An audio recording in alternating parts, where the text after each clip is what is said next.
Vatican దీనికి పోయి వచ్చాను, జెరూసలం. అక్కడ సాంప్రదాయాలు పాటించా, చూడడానికి పోయాను, వచ్చాను. అక్కడ నమ్మకం అది పోయి వచ్చాను అంతవరకే. నువ్వు వెళ్ళు, నమ్మకాన్ని అక్కడ సాంప్రదాయాన్ని గౌరవ తిరువారు కేరళలో అక్కడ షర్ట్ గురువాయూరు కాదు, తిరువాయూరు అనుకుంటది కేరళ, గురువాయూరు. అక్కడికి పోయినప్పుడు షర్ట్ లేకుండా వెళ్ళాలి.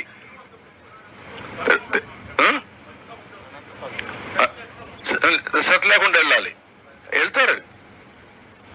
దట్ ఈస్ దట్ సాంప్రదాయం. ఒక్కొక్క టెంపుల్కి ఒక్కొక్క సాంప్రదాయాలు ఉన్నాయి. వెంకటేశ్వర స్వామి దగ్గరికి వస్తే ఒక సాంప్రదాయం, శ్రీశైలం పోతే ఇంకొక సాంప్రదాయం. ఆ సాంప్రదాయాలు గౌరవిస్తేనే మనం పోవాలి.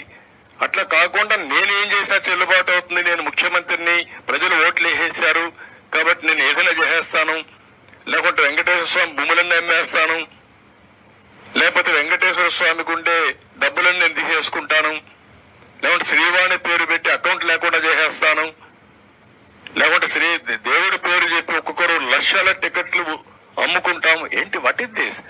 ఒక చైర్మన్ ఏంటంటే 3,75,000 టికెట్లు. ఏమైంది మీకు? 3,75,000 టికెట్లు ఇచ్చుకున్నారు వాళ్ళ పీరియడ్ లో దర్శనానికి. ఇవన్నీ షాకింగ్. ఇవన్నీ చూస్తామంటే ఎక్కడికి పోతున్నామో అర్థం కాకుండా వీళ్ళు ఇష్ట ప్రకారం చేసే పరిస్థితికి వచ్చారు. దానిపైన ఈయన దాడి. Andhra Pradesh has little role in the management affairs of the Tirumala Tirupati Devasthanam temple. Little role. Destruction కి, నాంది బలికి గొడ్డలతో నరుకుతూ లిటిల్ రోల్ అంట. రెండోది, ఇతను మాట్లాడే మాటలు మీరు చూస్తే ఎంత దుర్మార్గం అంటే,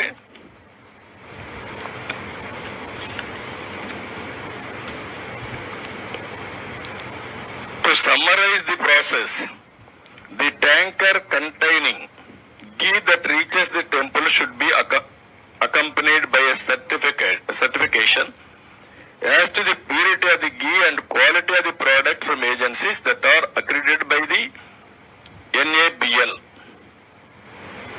Further, at the temple, 3 samples are obtained from every tanker, and the same are tested, and only after the 3 samples passes the test would the ghee be allowed to be put to use.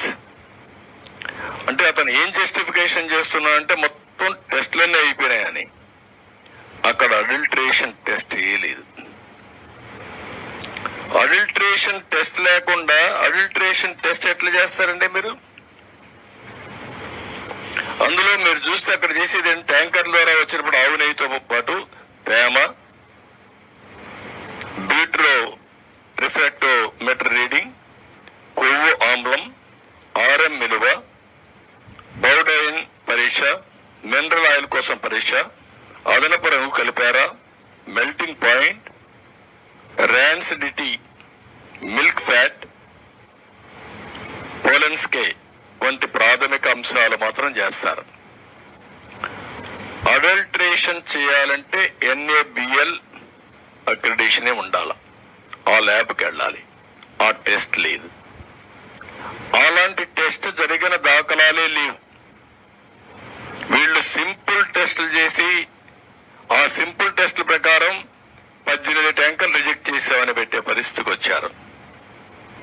Tender condition ప్రకారం NABL accreditation lab కల్తీ ఉందా లేదా అనేది test చేయాలి.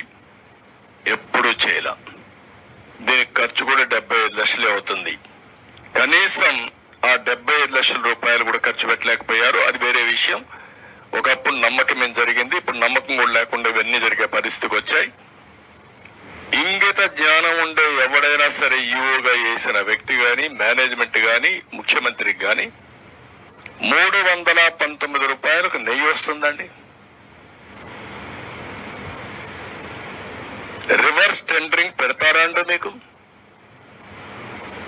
ఉండే condition తీసేస్తారండి మీరు?